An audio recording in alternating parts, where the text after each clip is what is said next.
गाने जा रही हूँ, आप लोग सुनिएगा। अगर आप लोग को अच्छा लगे तो लाइक सब्सक्राइब और शेयर जरूर करिएगा और कमेंट बॉक्स में जरूर बताइएगा कि आप लोग को कैसा लगा। ओरी तारा ओरी रे तारा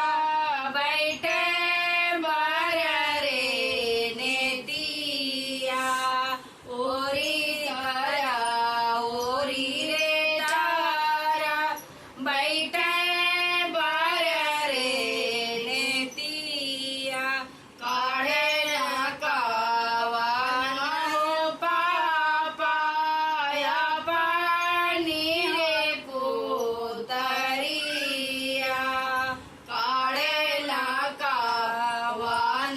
हो चाचा या पानी हो पुतरिया,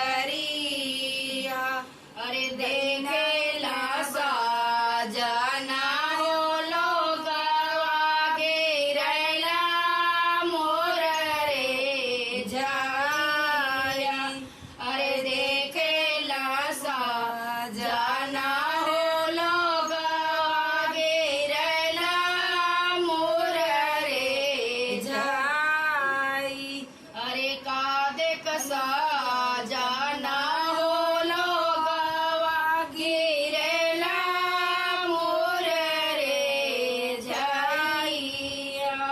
अरे हमारी कावना हो बेटी आँखें कहो पोतरिया, अरे हमारे कावना हो बेटी आँखें कहो पोतरिया, अरे देख दीना